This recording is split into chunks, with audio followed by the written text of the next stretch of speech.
A to the K. To the K. To the K. Hello, welcome to another episode of the A to the K Wrestling Show. As always, we are Carl and Anthony, and as always, let's throw it over to Road Dogg to kick off with A to the K's little known fact of the week. Oh, you didn't know?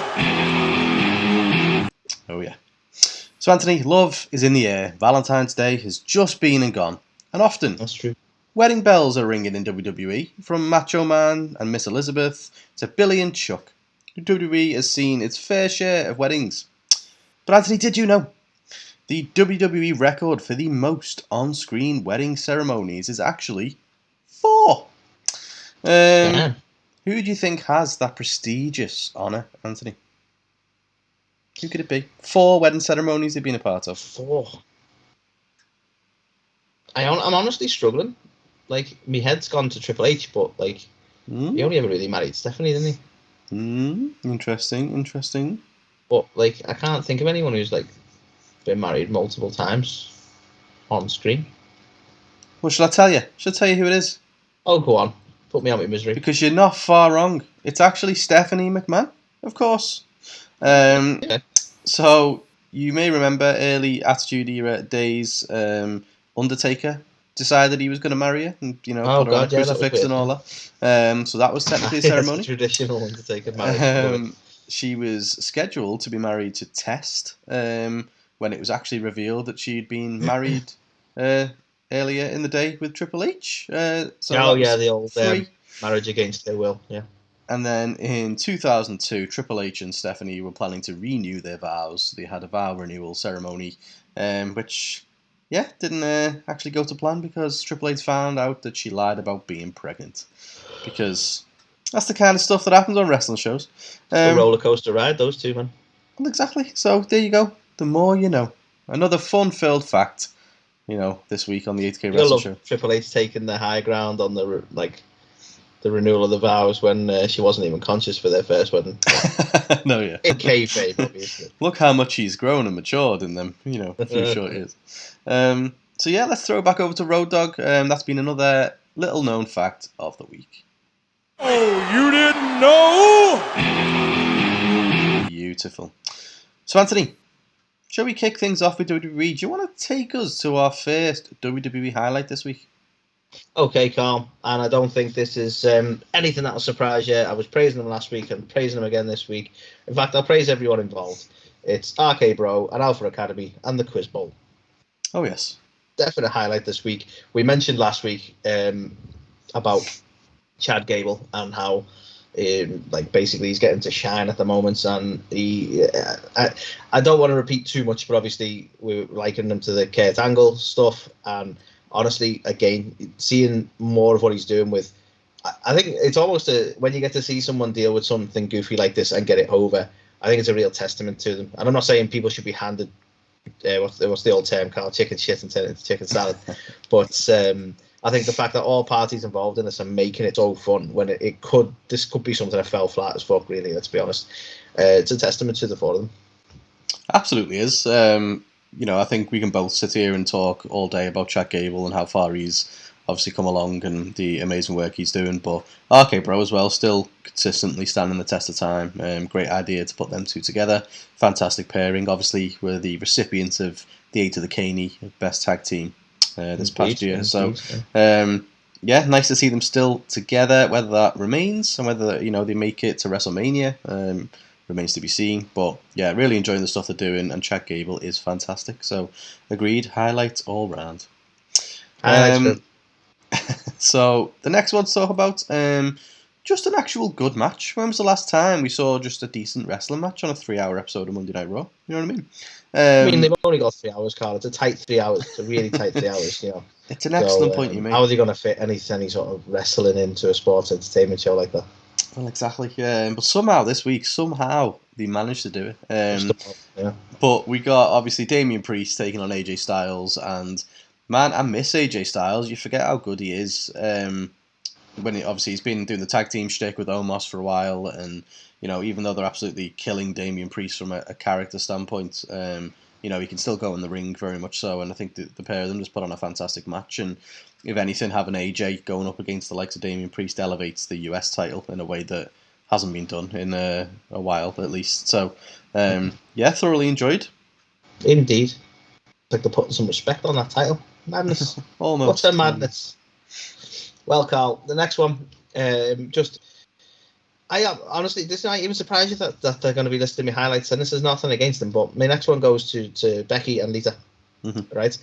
And that's because I'm genuinely looking forward to this match, and I'm nothing against Becky. Is an amazing person, right? As far as like what you see of her in real life, and interaction with fans and all that kind of stuff, and she's a very talented wrestler. So I'm not knocking her as a person. This current incarnation of Becky, this big time Becky, this super arrogant sort of character, I don't particularly like, and that's probably some of the aim because she is playing a heel. I think I keep losing track. So it's probably having the desired effect, but I don't want to like her character. But at the same time, this whole thing works, and I'm actually looking forward to it. And there's this is at a point when you could be like, all the Saudi show, Elimination Chamber, should I say, it's all about bringing back, people who are past it, etc., etc. But you know what? They don't get to do it with women's wrestling an awful lot. We've mentioned this before. Like, Goldberg can come back well into his, or getting on for his 60s, and they don't seem to do that with women's wrestlers, to be honest. And Lita, I know we've not seen a great deal of it just yet, but she can still go, man. So I'm actually really looking forward to this as a match. It's something we probably, I don't want to sound over dramatic when I say, but I wasn't ever expecting to get this matchup. So it's going to be an interesting one. So I think it deserves to be a highlight this week because I think they're selling it well, man. Yeah, I agree. Obviously similar. I've never been a fan really of big time Bex. This promo though I thought was really good from her. In terms of growing up being a big Lita fan and all that kind of stuff, and how essentially it's a shame that she's going to have to basically beat the shit out of her kind of thing. But yeah. Lita, who typically isn't known for her mic skills, did a pretty good job here as well. So yeah, help build hype for the match, and I think that's the thing. I mean, credit to them for they are selling this matchup, and some of that probably could be credited to there is like truth in a sense to what Becky's saying, isn't it? Because she did grow up being a fan of Lita. Well, exactly. Lita was one of the few sort of badass characters you had back in the day, because most of them were just there to be the sex appeal, weren't they? So, like, I can see how a lot of sort of young talent coming up would have gravitated towards Lita because she was like quite unique in her day, wasn't she? Really. Exactly. Yeah, it's a fantastic storyline because it is so real, I think. So, yeah, I think we're both very much looking forward to the match. So, agreed. Highlight there. The next one I want to talk about is just Kevin Owens, man. I just love Kevin Owens. He's great. Obviously, he tried to get redemption this week and tried to take Austin Theory's place in the chamber by beating him. And he did beat Austin Theory. Went backstage to the powers that be for some reason, Adam Pearce and Sonya Deville, and was like, Naturally. I've just beat Austin Theory. Apparently so. I've just beat Austin Theory, so clearly I'm going to be in the Elimination Chamber now. And they were like, nope. And he was like, oh, come on. And they were like, to be honest, Kev, you're probably not even going to be in WrestleMania. And he was like, what? And I just loved it from him. Like, he's still a horrible piece of shit heel that he's playing, but the way he's trying to, he's like, but they love me in Texas, and playing all sad and stuff like that. It was just another masterful performance from Kevin Owens, and you've got to wonder with some of the news murmuring at the moment about WrestleMania and a potential return of a certain person who likes to stun people. That maybe Kevin Owens might be at WrestleMania, and maybe he might have an opponent we never thought we'd see. That'd add a bit to this whole you're not even going to be in Mania kind of approach, because they probably already had this in the pipeline, haven't they? So yeah, exactly. So yeah, just had to throw it in there because Kevin Owens is awesome, and he's one of the few bright spots on a pretty dull episode of Raw. So yeah, highlight from me. Well, do you know what? You say a pretty dull episode of Raw. I dare say it was stronger than SmackDown this week, Yeah, you're right, actually, yeah. Yeah. And that doesn't mean it was still particularly brilliant. it's better than Raw's been in a while, and that's all we can ask for. Yeah. My next one, Carl, and again, when you look at the people involved, it's no surprise. Seth Rollins going up against, I was going to say Matt Riddle. We can't use the first name anymore. How dare you? Riddle, and obviously the subsequent tag. I think the whole thing was executed well, very enjoyable, and again, with the people involved in the ring, how could you not enjoy this? I want to say 30 minutes or so of fun. Well, don't think it was 30 minutes. How rare is it to get a matchup in WWE that you've never seen before? Literally, it's nothing but rematches all the time. So to have a very fresh matchup in Riddle versus Rollins, was fantastic. Do you not think we got a little bit of that? Like, and correct me if I'm wrong, and you may call me on this, but I feel like we got that with Damien and AJ earlier in the night as well. Yeah, we did. I mean, it was a very fresh Raw. I don't recall seeing them two go against each other. I could be very wrong there. If they have, it's been very recently. I think they've only just started working a bit of a program together, so it still feels fresh regardless. But the only one nothing shame, felt overdone. The only one shame, and I know it is a highlight and doesn't take it away, is that I would have loved to see them just put on a match. But obviously, in terms of protecting the pair of them, they couldn't just have a singles match, and someone would have to lose. God damn it! Sadly, yeah. So obviously, it then ended up turning into a tag and all that kind of thing. But even as far as shenanigans go, they're not the most offensive shenanigans. This at least is more creative than going, and it was DQ because someone got involved. Well, exactly. And at least it made sense to, Riddle has got a tag team partner and Kevin Owens and Seth have been in cahoots, so at least it made sense. Yeah.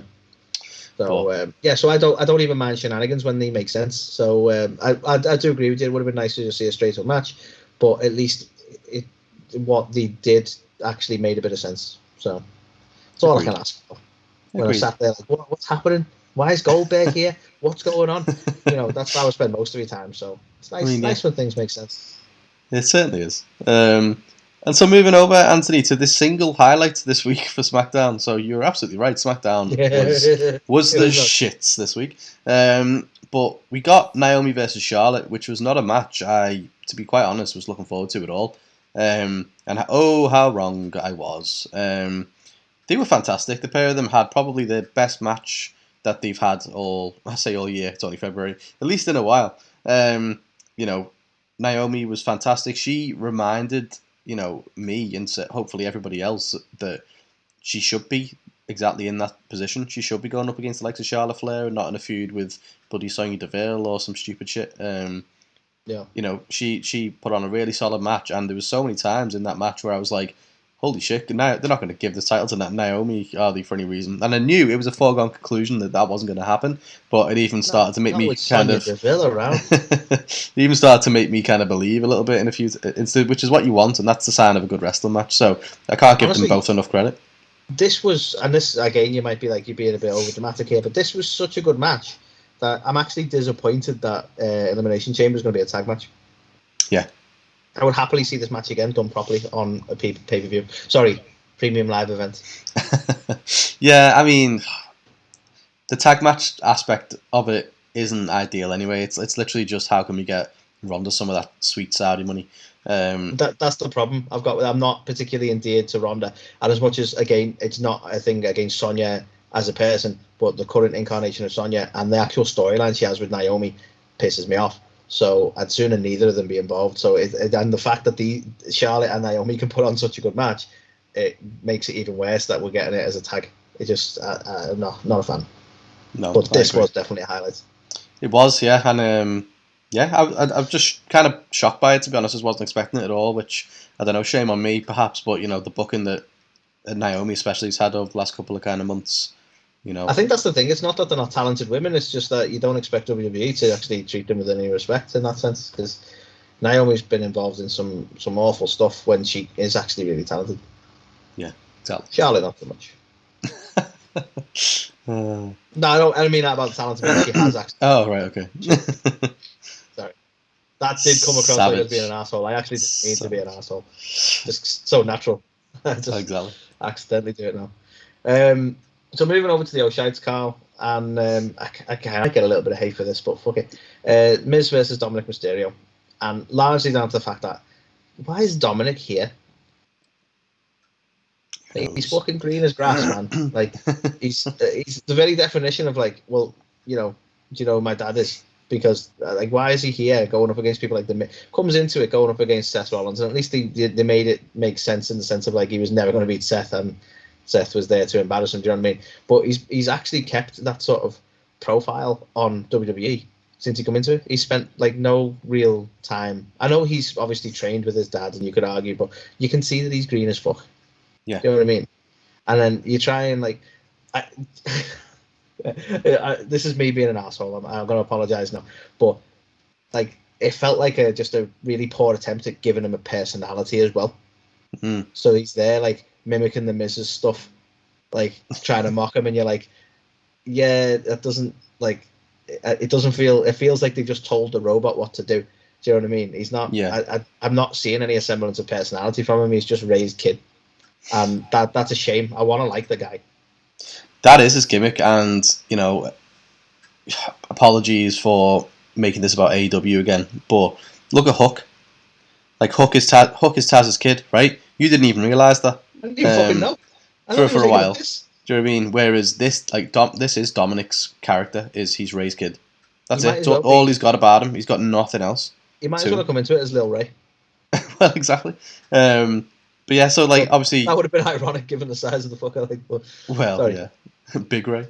But no, it's like it doesn't make any sense. Like, are they a tag team? Are they not a tag team? Are they on good terms? Are they falling out? Like, is it meant to be leading towards some kind of match at Mania? You know, father versus son. It seems like that's where it's going. But fucking, that's taken a proper shitty way to get there. Even that's what I wanted out of it, and I thought it's a good way of passing the torch to Dom, especially with the rumours that Ray's going to retire soon.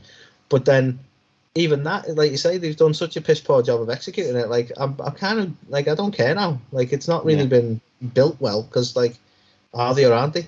Like, make it clear. Yeah, like imagine they built up Dominic Mysterio like really slowly but steadily over the last kind of couple of years. Has he even been there for a couple of years? Feels like he has. To the point where when that match finally happens and he basically earns Ray's mask, it's this huge fucking career-defining moment, and he goes on to, you know, do great stuff. Now, if this match happens at WrestleMania, you're just going to be and that scenario happens where he gets Ray's mask. It'll be like, okay, he's still just Ray's kid. Nothing else to you. And you know what? It's a shame because there would have been a time you'd do it. Like, I know it's all kayfabe, and you know he's always going to love his dad, but you'd have done it as a proper feud. But I can promise you, Carl, even if we get to a point that these two are going to have a match, right? Right, the finish is going to be Dominic beats him with a frog splash, right? And then Ray hugs him and he's like, "Oh, you got me, you scamp," and that'll be that. Like, they won't build up any sort of rivalry or like even like animosity just for that match. They won't. They're just. It feels like it's going to be quite a lazy booking if they do it at this point. Yeah, I mean, you just reminded me then by obviously saying he's going to win with the frog splash. Like the stuff that we're getting now with the Miz and Dominic, where you know he's like, "Oh, maybe you are Eddie's kid" and all that. It's like, fuck, they've literally done. Let it go. Like they've done nothing to give him a single bit of personality. He's still that same kid who was in a custody battle and is Ray's son. That's it. That's all he's got. That custody battle thing was a little bit cringe at the time. And they need to just stop referencing it. Like in the last couple of years, we've had Seth trying to suggest that Aaliyah was actually the illegitimate child or whatever it was. Exactly. Now Miz is referencing it. It's like just leave it alone. It happened a while ago, and it's a strange storyline. Let's just let it go now. Yeah, they can't help themselves. Yeah, I agree. This was Eddie's actually got children who are wrestlers. If they wanted to push Eddie's legacy, for fuck's sake. Well, yeah, imagine that. And I'm not saying that Dominic can't. Like, obviously, the families were very close, and Ray loved him like a brother. And Dominic, obviously, I know he was quite young when he passed, but he obviously cares for him a great deal. So I've no issue with them wanting to pay sort of respect to him. But the fact that WWE want to shoehorn in references to it constantly, it's like, just we get it. You're Ray's son, but you might not be. We get it. Yeah. So yeah, not a fan. Yeah. Not a fan. Speaking of things I'm not a fan of, Anthony. That not even mentioned in the match itself. I know, yeah. And they had a match. So the next one I want to talk about, just when you think the 24/7 title picture couldn't get any worse, Anthony, we've unfortunately been having Dana Brooke and Reggie for a while now, obviously doing their thing.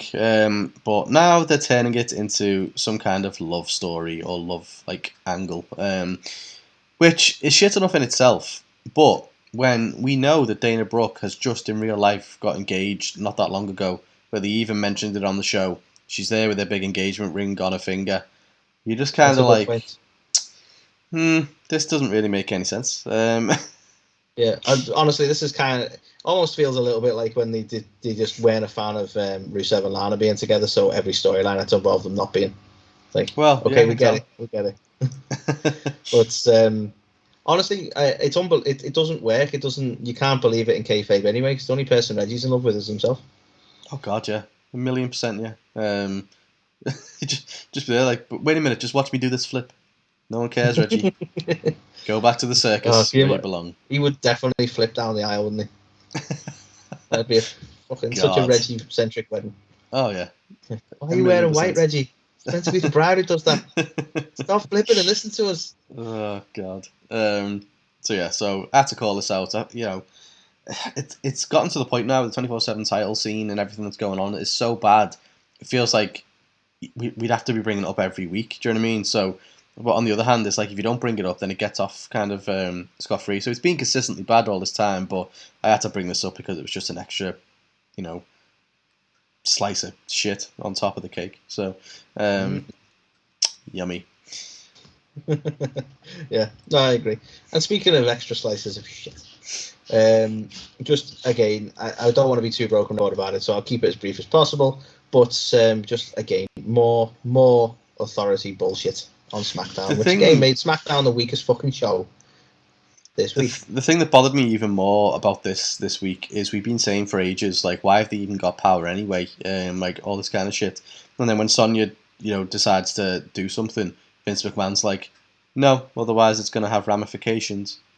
And it's like, well, hang on. So this whole time Vince McMahon's just there anyway, just, he's let them do all the crazy shit they've done. But now he's like, oh no. So you're literally there just, like, they just speak for you? They just, like, deliver messages? Or what? What's going on here? Because that seems to be all they're allowed to do. Although we forget, Carl, he clearly explained how the authority thing works with Sonya's magic jacket. Like, when she's wearing the jacket, she has power. That's the jacket of power. Can we please, illustrate this as, like, a kid's book? I think that's how Sonya's magic jacket. I think at some point Naomi's going to grab the jacket and put it on, and then Sonya's going to be like, no! And then, she'll book some sort of match or whatever. And, no one can stop her because she's got the jacket on now, and Naomi ends up running SmackDown. It's so ridiculous that it probably is already planned to happen. But yeah, no, I agree. Authority is bad, and this week it was even more idiotic than it has been. So, agreed. The next one. I'm glad you've raised this one, Carl. Sorry, go on. You've got to mention it now. I'm glad you've raised this one. I'm intrigued as to this issue. Right. So, the New Day, that we're not allowed to call them anymore. Because if you'll notice, on as they come to the ring, the announcer is like, Big E and Kofi Kingston. Right? And the on-screen graphic was Big E and Kofi Kingston. It was. But, there's just one slightly minor problem with that. Is that, their music and Titantron has got New Day all fucking over it. So it's like... It's a New Day, yes it is. Do you know what I mean? Like, at least if you don't want to call them the New Day for whatever reason, give them Big E's new fucking music and shit then, you know what I mean? It's so silly. Firstly, why don't they want to call them New Day anyway? Like, they have to just admit that they've given up with Big E, so just put them back with the New Day. This is the bit I don't get. If they were still adamant like Big E's getting a push, I might have understood the mentality, but they've basically give up on Big E. He's not exactly near the main event scene now. No. And is he in the Elimination Chamber? I can't even remember. I don't think he is. I don't think he's made it there. I'm not sure that he is, no, actually. So he hasn't even merited like a spot that he was clearly not going to win in the Elimination Chamber. He's just not in the main event scene now. So what's the harm? Like, the New Day is probably the biggest tag team they've had in the last 2 decades. In all fairness, well, one of the only tag teams they've had in the last 2 decades. To be fair, yeah. So, but when you look at like iconic tag teams, like since like the Hardys and the Dudleys and Edge and Christian, they're probably the biggest ones we've had since then. Really. Yeah. So why wouldn't? What's the harm in calling them the New Day or acknowledging it to the New Day? Who knows? Like, is it because Xavier's not there? Is Xavier the New Day? Basically, what we're saying is acknowledge them, right? Exactly. No one's ever been bothered about calling the Usos the Usos. True. Probably because it's the last name. I don't know. What you mean? His name isn't like Kofi Kingston Day and Big E Day. Is that not what it is? Big E Day. I like it. I thought their cousin Rusev was involved, wasn't he? Nice. I never really thought about that connection. They had New Day and Rusev Day together at one point, didn't they? Exactly. Like on the same. It's a Rusev Day. Yes, it is. I bet that rivalry never happened. Maybe it did. No, it isn't. It's a New Day, damn it. I'm surprised. I'm surprised. Like, normally that's the kind of thing you latch onto for rivalries, isn't it? Wait a minute, Rusev Day, New Day, it's a thing. Okay. Yes. So yeah, it's very petty, of course, but I wanted to call it out. It was just so stupid. I agree because it's unusual. Like it's not. It's almost one of them where you go. It feels petty to like you say. It feels like a minor thing for us, but at the same time, it's really petty for WWE to go as far as going. No, we're not saying the words New Day. Like, why are you doing that? What the hell? Who knows? Yeah. Strange stuff. Speaking of strange stuff, Carl, what happened to the dungeon match stipulation for Natalya and Aaliyah? No idea. Did we forget? I think they probably put as much thought into the dungeon match as they did the fucking feud. Don't know what this is. We just put a normal match on. We don't know what a dungeon match is. Exactly. Is that what they were doing? Yeah. Weird stuff, man. Weird stuff.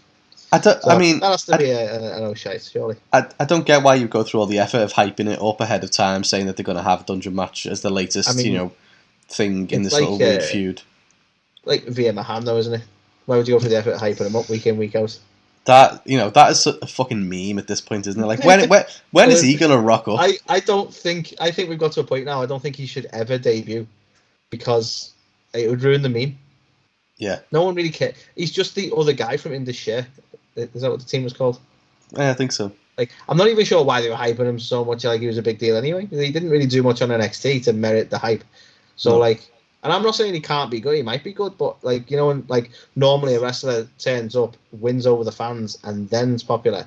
And this way they're trying he's coming, he's going to be here. And I know they normally do hype packages, but the problem is though they've had so many of these where they never turned up. We had fucking Emelina, that never happened. Just never. Didn't she rock up and then change her name on the first night she debuted?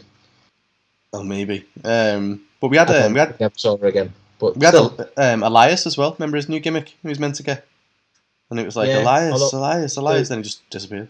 The rumours in the background were that it was almost too similar to Macho Man, so Vince has kiboshed it. But it's I mean, I love that. He burnt his guitar down, so he's like, well, I've got nothing now. Got nothing. But I don't understand what's too similar to them. Because he looks like him. Okay, don't put him in undies then. Put him in shorts. Maybe that's been the debate. He's been stood there going, shave your beard off, and he's like, no! He's like, shave your beard. So, yeah. But no, I agree. I don't get why hype things and then don't follow through. I would be more hyped for Elias coming back than Veer Mahan, to be honest with you. I fucking love Elias. I'm shocked he's not there, to be honest. You were happily walking with him.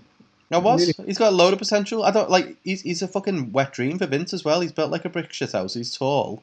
In all due respect to him, I still don't know if he can wrestle.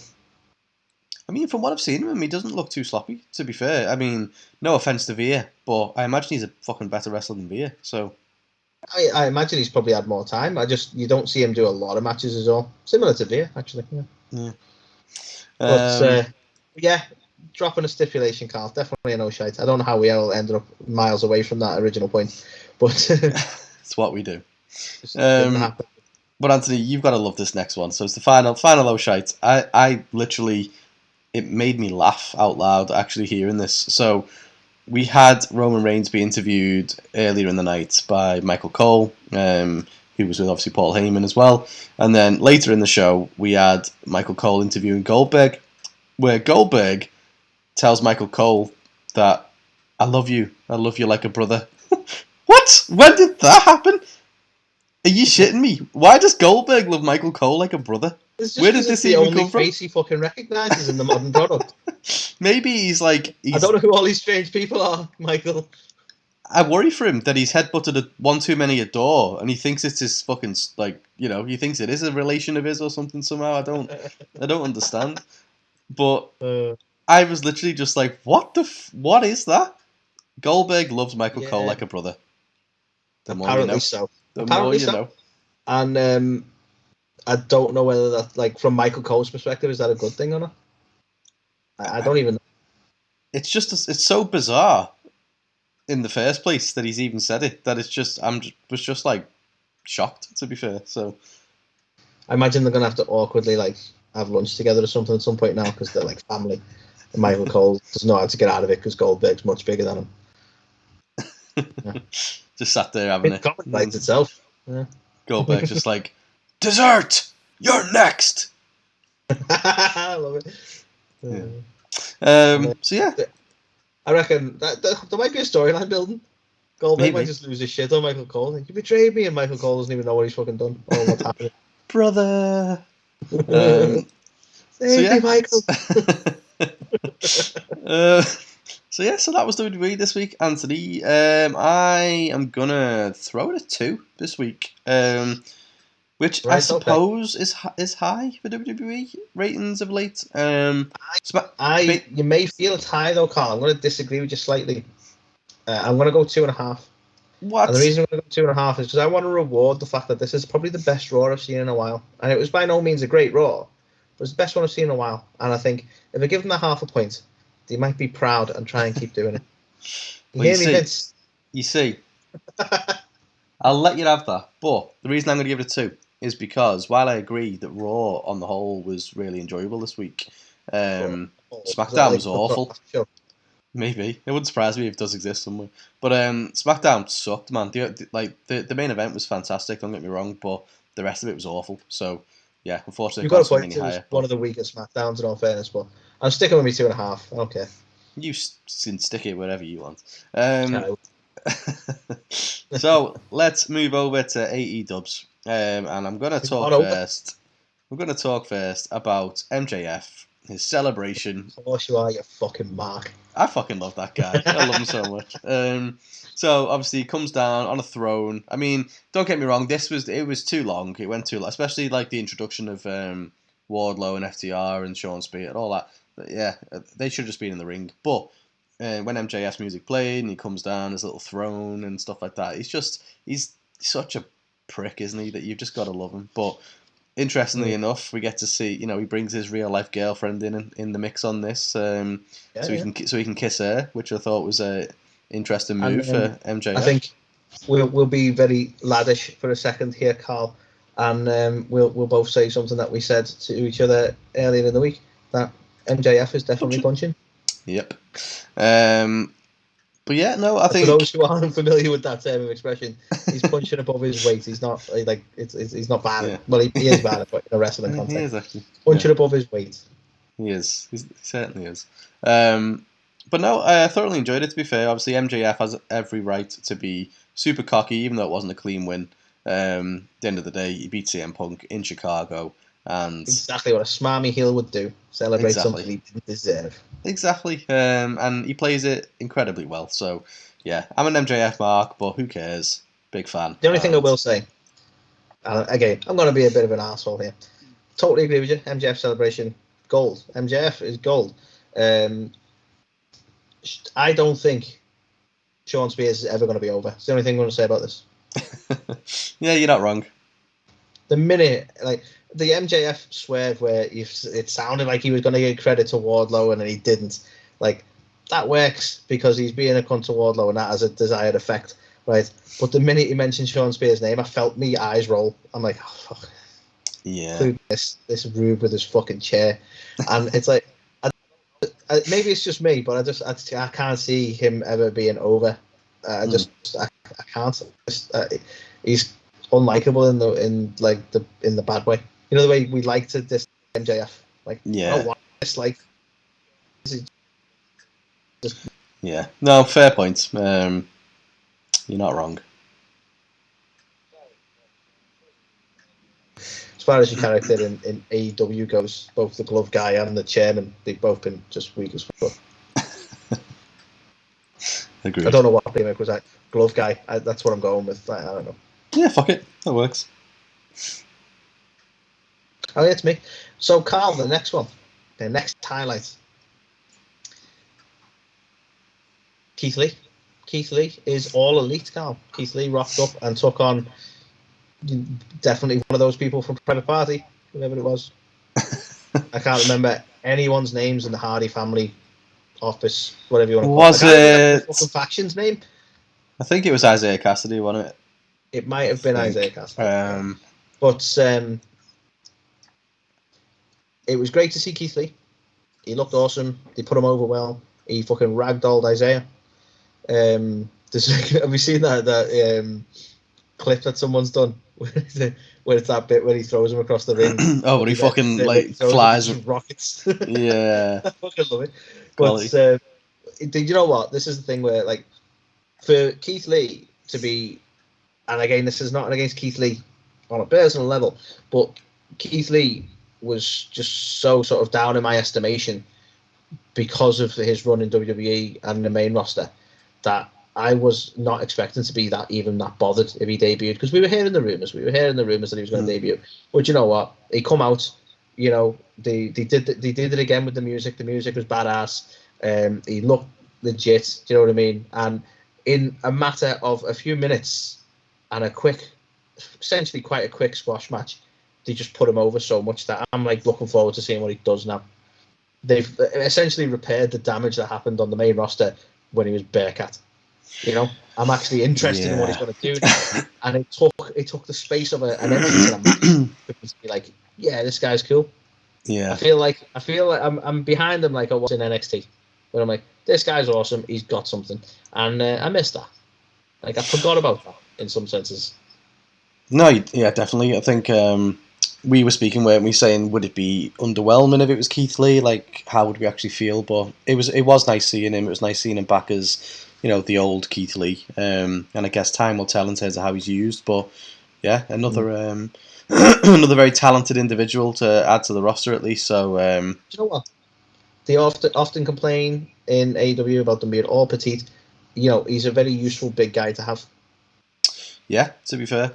And it's something different for that roster, isn't it? So excited to see what they do with them. So the next one I want to talk about, right? And I'm going to caveat this because we give WWE a lot of shit for this, where this was essentially an impromptu match. So in the earlier MJF segment, basically CM Punk was like, I want a rematch, and MJF was like, no, but you can fight FTR if you find a partner that isn't Sting or Darby, because they're your only two friends. So it was like, okay, well, MJF's just made a match out of nowhere. So we like to give WWE shit for this, because surely what was planned for this TV time if MJF's just come out and made a match. So yeah, do what I want. You know, that will always be stupid as shit, especially for it felt even worse in AEW because they've got Tony Khan there, who could have quite easily said, well, I'll tell you what, I'll make a match. Or at least get pissed off when MJF did that. Well, exactly. Just scribble out someone's name. Like, fuck's sake.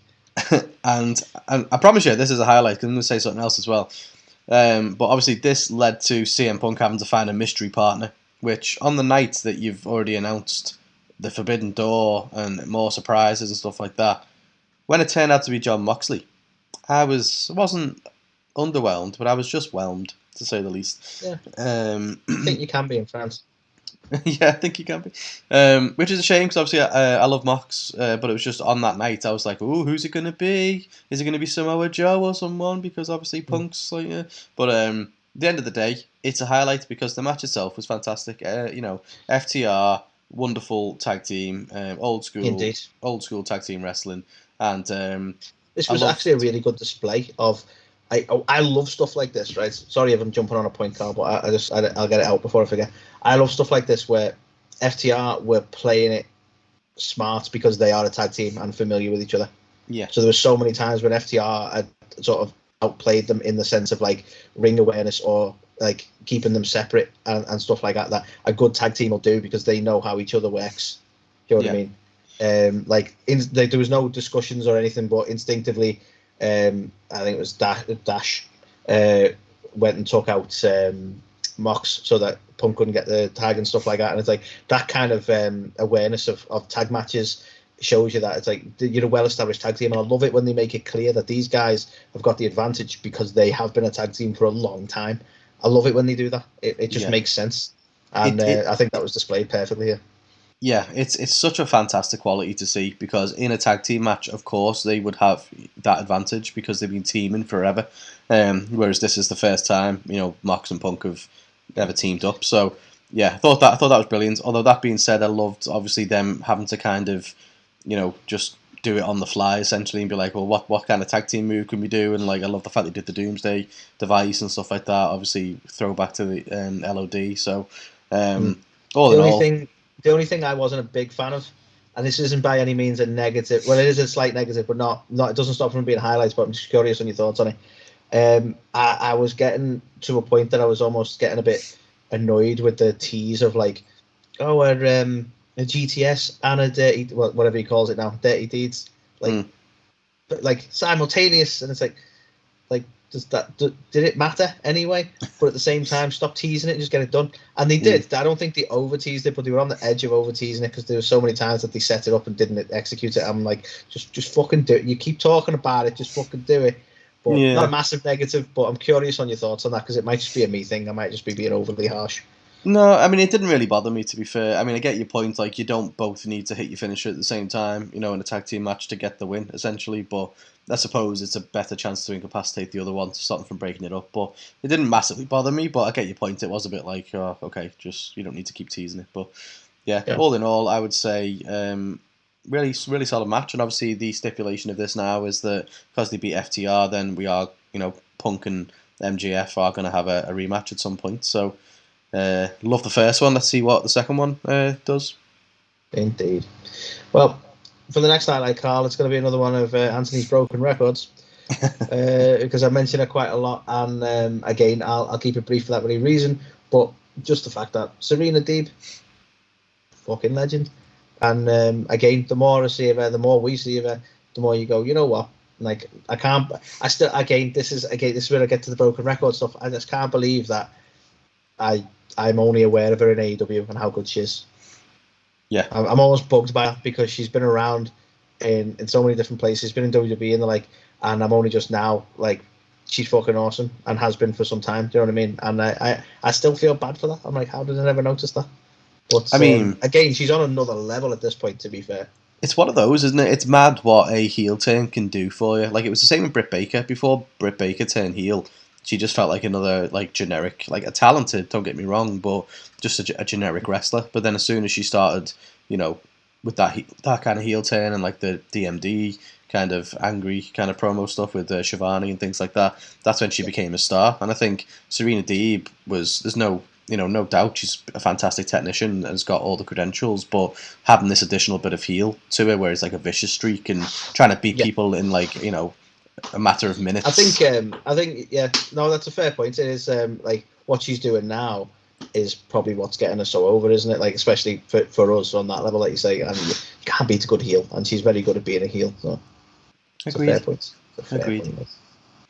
So the next one, gotta give all the plaudits to the main event for Dynamite, which was obviously Hangman Page, Lance Archer in the Texas Death Match. Pair of them absolutely killed it.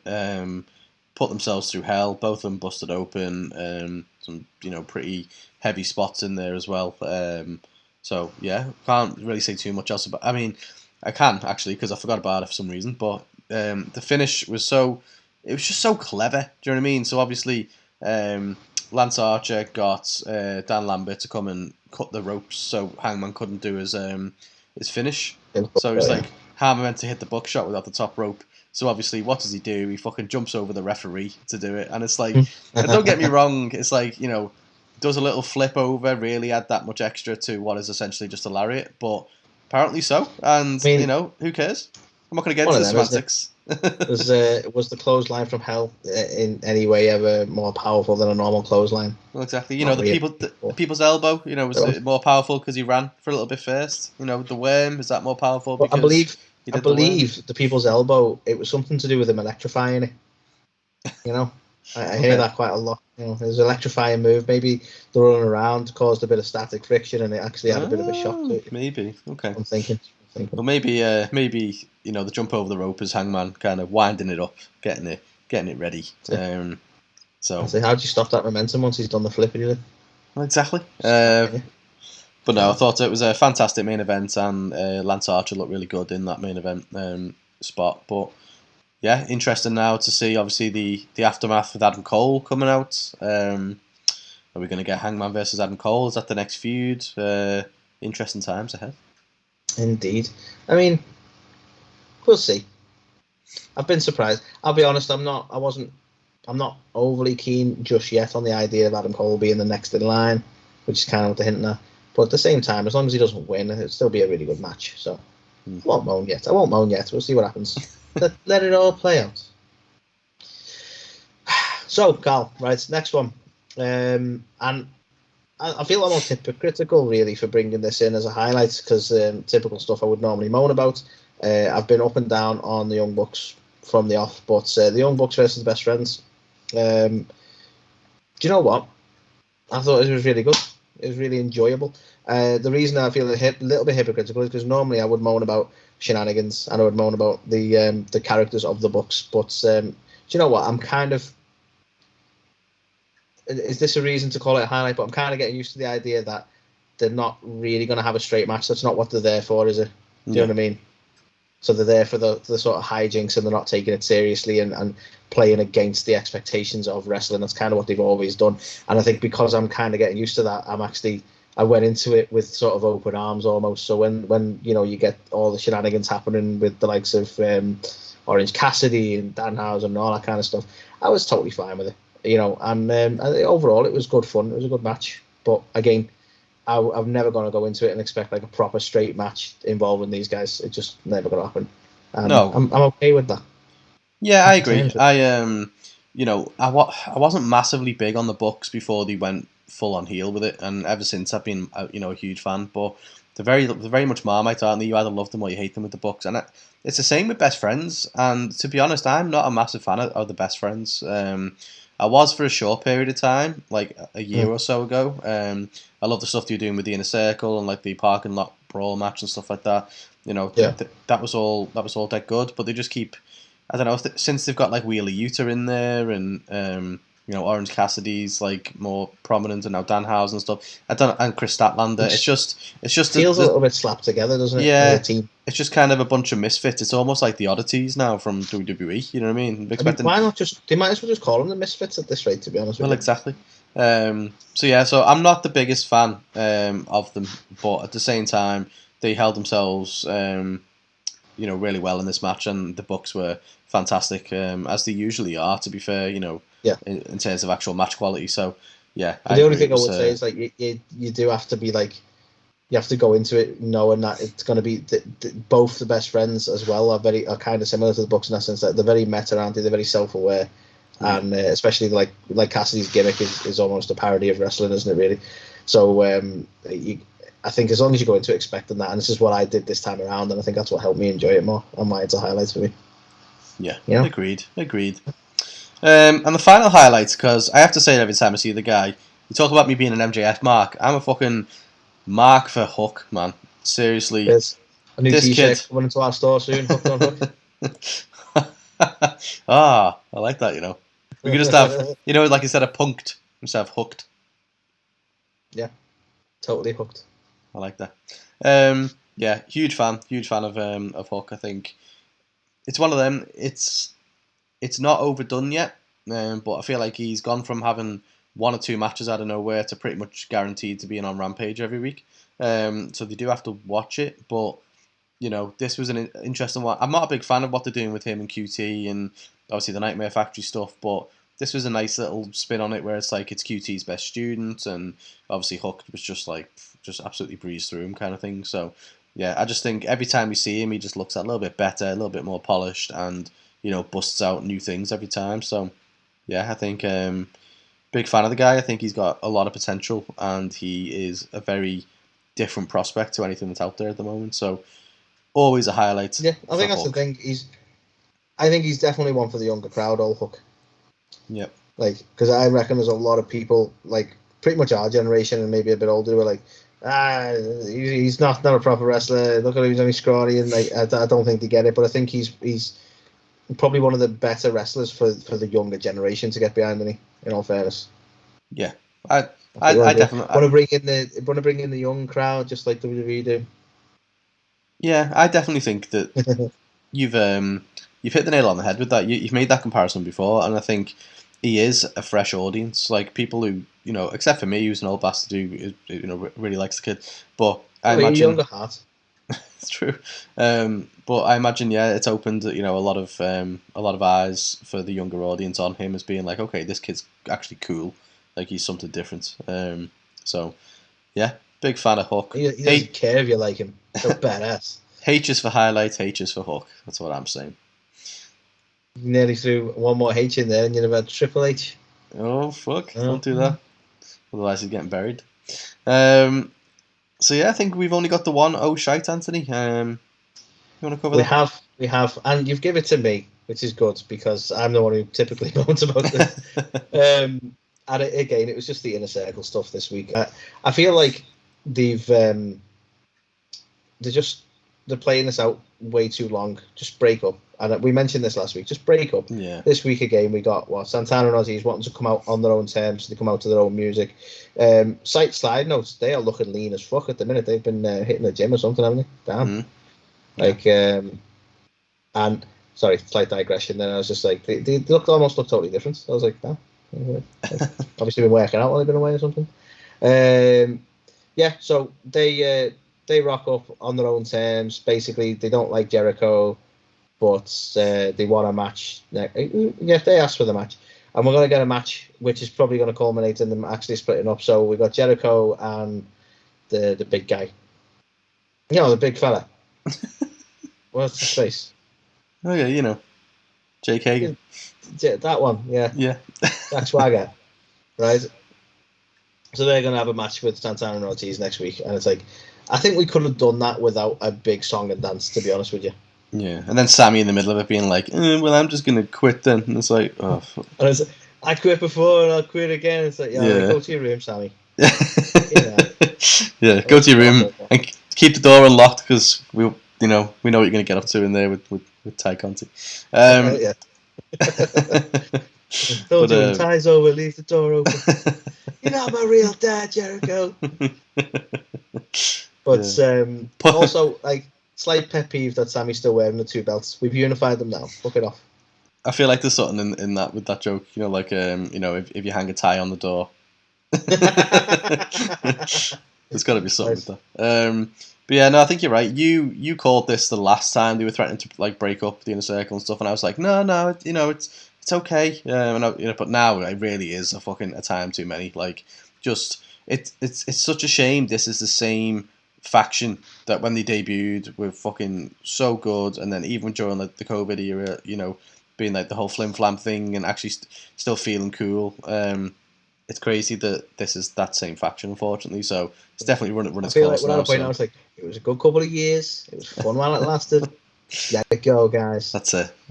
It's just it's the right time. So it's coming to the scores now. I thought this was a really poor episode of Rampage. Now, I normally love Rampage. I think they tried to do too much in too little time, and it was all just a bit... So that knocked the score quite a bit here. I was toying between a 2.5 and a 3, and I still haven't quite made my mind up, if I'm honest. Because on the one hand, you've got the debut of Keith Lee. We didn't even mention him, but obviously Jay White turned up because... Tony fucked up and we had to actually have someone come through the Forbidden Door. So that was interesting. He's went on and on about this Forbidden Door. And then obviously... the free agent didn't quite work that out, so... there was good matches in there as well, so I don't want to shit on it too much. So I might be tempted to give it a 3. What are your thoughts? If it helps, Carl, I'm definitely going to give it a 3 because of... I don't want to be dictated by my other ratings, but it wasn't... WWE wasn't the same or better, and I can't give it the same rating. I'd give WWE a 2.5 in all fairness for the quality of their week, and I would say AEW was better this week. but not by a massive margin. So I think a 3 has to be for me, because it's only fair in keeping with that slight recognition that it was still a little bit better than WWE this week. Okay. I'll tell you what then, let's go with 3. AEW gets a 3 this week. 3's all around. And so the last bit of, update, I guess, from around the rest of the promotion is Matt Cardona, man. He's absolutely killing it. He is our new NWA champ. Have you seen how much hate he's getting for this? Do you know what though? I don't understand this hate, because we've had significantly worse NWA champions, and I get it. People always go back to the glory days, and they're like, this is Ric Flair, Harley Race, and all these people have held this title, and now it's Matt fucking Cardona, and it's like, people. I can't. Who was the champ before Matt? I can't remember his name. Trevor Murdoch. Right. So people because I've seen people coming at Matt say, "Oh yeah, you give it to a washed up WWE guy," and all this, and "Oh, what's the title become?" But at the end of the day, is he's probably more of a deal than Trevor. I think he's one of those. The defense I've seen around that is people going, "Oh, but he's like a young Harley Race. He was the perfect person with the title." It's like, is he though?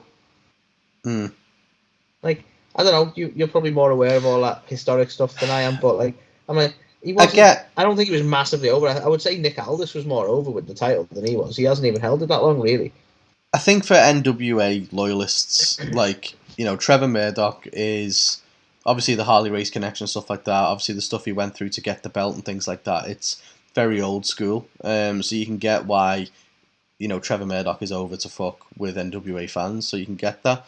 But I refuse to believe that Matt Cardona is a downgrade on Trevor Murdoch, and that's not to disrespect Trevor in any way, shape, or form. But Matt Cardona is one of the hottest prospects in wrestling right now. So for him to have that title, build himself up, I think people aren't willing to let go of the Zack Ryder stuff yet. But to still be calling him an ex WWE guy at this point is how long's he been away and how much has he done in that time? I think it's almost disrespectful to be calling him a WWE guy at this point. Yeah, he's consistently, we've always praised him for reinventing himself and getting himself over wherever he is, and he's on an absolute tear. Obviously, GCW stuff, Impact stuff. He literally just won the Digital Media Championship by turning heel on Jordan Grace, the other week. You know what I mean? So it's he's killing it. He's in Impact. He's in GCW now. He's NWA. He's everywhere. So. Yeah, I legit don't know why people are losing their minds. I think he's a fantastic champion. There's been so many worse NWA champions. You look, at the early 90s. I mean, fucking Jeff Jarrett held it 6 times, for fuck's sake. That's the thing. Because I think some people, in his defense, were making good points like that. People are talking about the glory days of the NWA title and remember the likes of Harley Race and Ric Flair, but there are plenty of champions that you won't remember and that weren't great, considered to be fantastic champions. I think even if it doesn't work out for Matt and you go, he was never a great champion, why can't he have a go at the belt? I think fucking Sabu held it at one point, for fuck's sake. Yeah. So the prestige they're giving it, I get, but at the same time, it's not like it's only ever been held by these top caliber guys, is it? No. So yeah, lunacy. I think heresy. I think awesome for Matt Cardona, and I think it'll hopefully get more eyeballs on NWA as well, which is what you want. And it's no offense to Trevor Murdoch, because to the loyalists, he's huge. But for your loyal NWA fans, who's going to get you to tune in? It's going to be Matt Cardona. So it is, and that's the thing. And it's a good business decision for that sense, because it will put eyes on NWA. That it will. That it will. So yeah, Anthony, another fun-filled episode of This Week in Wrestling. Lots going on. Fast on the trail for Elimination Chamber, on the road to WrestleMania, with a turn off at WrestleMania Backlash down the line. How many pay-per-views are there before WrestleMania? All systems go. But yeah, so appreciate you joining in. Joining us. Yeah, I try to. Yeah. Thanks for showing up, Anthony, and participating. No, thank you. But yeah, we've got a hell of a lot of news to talk about this week as well. Some big news. Cody Rhodes, obviously, departing AEW. Stone Cold Steve Austin, potential in-ring return at WrestleMania as well. Imminent. kind of out of nowhere. So loads of stuff to talk about. And we're also going to be giving our predictions for Elimination Chamber, so make sure you check it all out. And in the meantime, here is the one and only Thunder Rosa to say goodbye. Hey everybody, this is Thunder Rosa, and you're watching or listening A to the K. A to the K. A to the K. A to the K.